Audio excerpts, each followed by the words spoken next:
Hi, on this video I'm going to try to go through some of the things you need to understand about the second homework assignment. And I'm inside the markdown file for homework number 2 right here. And let me talk a little bit about what you need to do for the first problem. The first problem gives you some situations and you're asked to describe whether there is a response variable or an explanatory predictor variable that are natural. And so some of them, it's very clear that one of the variables should be the explanatory variable and one of them should be the response variable. And in other cases it's not so clear which one should be the response and which one should be the predictor or the explanatory variable. And so what I want you to do is, if it's not very clear of which one should be the response and which one should be the predictor, just in the markdown file, just type explore the relationship. If you think there is a natural variable for one or the other, you should say response variable and then give the name, and then predictor variable or explanatory variable, give the name. So either explore the relationship or tell me about what the variables should be. And that's what you need to do for all of these problems in problem 1. In problem 2, you load in a data set about IQ of children and the amount they cry when they torture these poor children and snap a rubber a band on the bottom of their feet. And you can see from the display that there is a relationship probably between the amount of crying and the IQ of the children, but it's pretty weak, and this problem is about exploring this relationship and giving details. And so the first part does reading the data. We make a summary scatter plot and a summary least squares line going through the plot so you can try to understand what's going on. In part A, it says find the equation of the least squares regression line for predicting, oh, this is wrong, this is predicting IQ from the crying peaks. And so what you need to do is look through this output and realize that in every summary output for summarizing a straight line, we always do that with the LM command, and we have the LM command and we have the response variable, which is IQ, and we're going to use the amount of crying to explain IQ, and then we put all of that summary information into cry mod, and then we summarize the least squares line and we get all this output. The thing you need to realize is whenever there is a row in this coefficients table called intercept, the value underneath the estimate column is the intercept value. That is what I have been calling A in lecture notes. The row that is below that, which is always going to be labeled in terms of the predictor, in this case the crying, underneath the estimate column, the value that goes here is the value of B. And so what I want you to do back in the markdown file is I want you to go into the least squares equation and put in the value of A right here.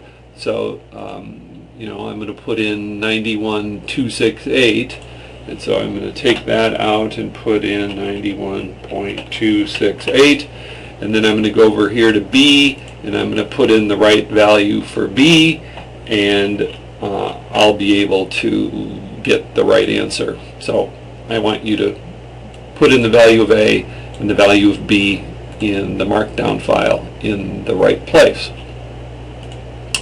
For part B, does crying predict IQ variable very well, and give a numerical justification? Well, you can see visually from the graph that the amount of crying isn't a very good predictor for IQ. It's okay, but it's not terribly good. And remember, the ways that we measure the strength of a relationship is either through the correlation coefficient, little r, or through the square of it, r squared. And so what I think you ought to do in this case is locate the value for r squared in the output and talk to me about that value and whether it's very big or not. So remember that r squared can be expressed as a percentage between 0 and 100%, and the closer it is to 100%, the stronger the predictor and the better the predictor. So please use that information to give an answer about the strength. In part C, it says, from the least squares summary, interpret the value of a typical residual S subscript residual in the context of this problem. And remember that this value, S with the subscript of RES, is the same as residual standard error. And so in this case, it's 17 and a half. And what I'd like you to do here is type in what 17 and a half means in the context of this problem. And so please look at the lecture notes for where I've interpreted this value in the lecture notes and try to follow the example that's there. Remember that it's a size of a typical residual. It's measured in the units of the y variable, and so please use that information when you make your answer. In problem D, use the equation of the least squares line to interpret the value of the slope. And so I'm asking you to interpret what 1.493 means in this problem. Please consult the lecture overheads for how to do that, and please follow the form that's given there. In part E, it says interpret the value of r squared. So we've gone and we've used this r squared before to just notice whether it's very big or very small. But now I want you to give the very careful interpretation of what this r squared of 0.207 means in terms of IQ and crying. There's a standard kind of answer that I've gone through in the notes. Please follow how I did them there and use the language and the formation that I've done there. In part F, I want you to predict the IQ for a child that has a crying value of 25. So in other words, what you will do is you'll plug in a value of 25 into this least squares crying equation, and you can do that with R by just going into this predict command and changing 50 to be 25, and the output will produce the estimated IQ for such a child. The value that is given in here is incorrect. You've got to change the value for crying to be 25, and then it will produce the appropriate IQ value. In G, I use R to create some residuals from the estimated least squares line, and I want you to notice which case has the IQ that's most below what would be predicted, and give me the IQ for such a child. So you need to look through the residuals that are given here, and you need to notice which case has the most negative residual, because a negative residual is going to correspond to the subject that has an IQ that is most below what is predicted.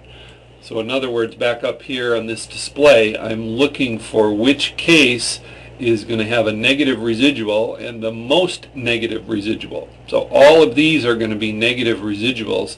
The question is which one has the most negative residual, and it is printed out right here in this output. So I want you to notice which case has the most negative residual and what's the IQ for such a case.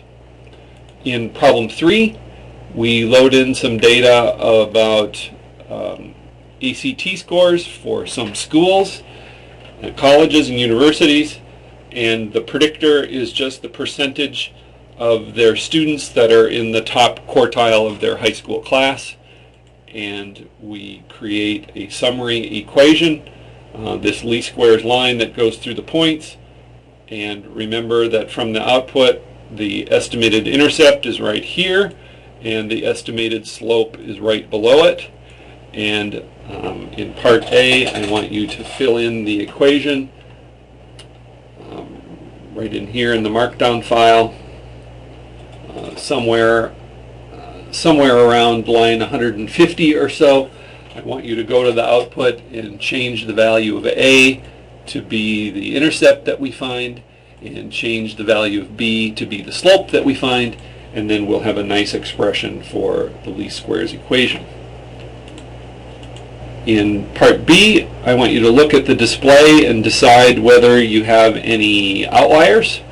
And so in this display, I want you to notice if there's any schools that their ACT pattern doesn't really follow the ACT score for schools doesn't really follow the pattern that we would expect from the rest of the data.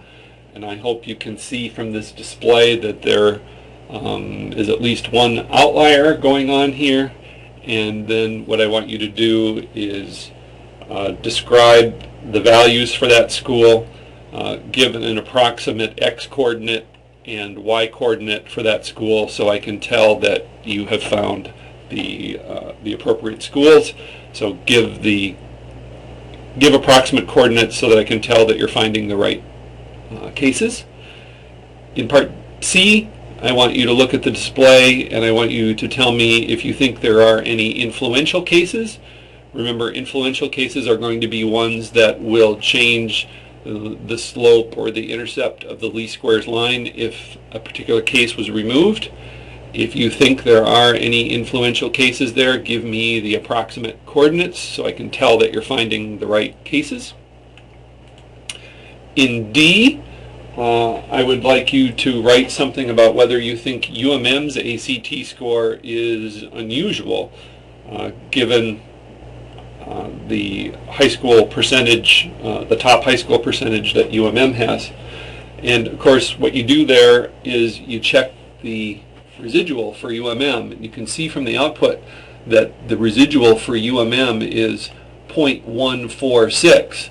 And so that tells you that UMM's ACT is above the least squares line, and the question really is it very much above, or is it not so much above what we would expect from the least squares line? UMM had an ACT score of 26. That score of 26 is this much above what we were expecting from the least squares line. And so what I'd like you to do is write something about whether this residual is an abnormally large positive residual or whether it isn't. And remember, to do that, you have to go back and you have to consult some guidance about how big are typical residuals. And a measure of how big residuals typically are above or below the line, remember, is right in here on this part of the output. And so I want you to use this size of a typical residual number to make your case and make your answer about UMM's residual.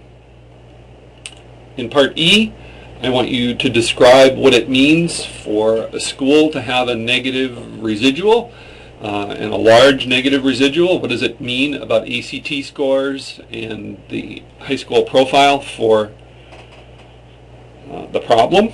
And what I've done here is I've gone through and I've placed the residuals for a bunch of schools, and these are the ones that have the most negative residuals. And what I'd like to have you do is give a description about what it means to have negative residuals and put in the 5 schools that have the most negative residuals. Please notice there's more than 5 schools that I've provided, so only give me the names of the 5 with the most negative residuals. In problem 4, you are producing a set of bar plots to describe how the perjury vote for President Clinton impeachment trial related to whether the senator voting was a new senator, first-term senator. That would be this panel.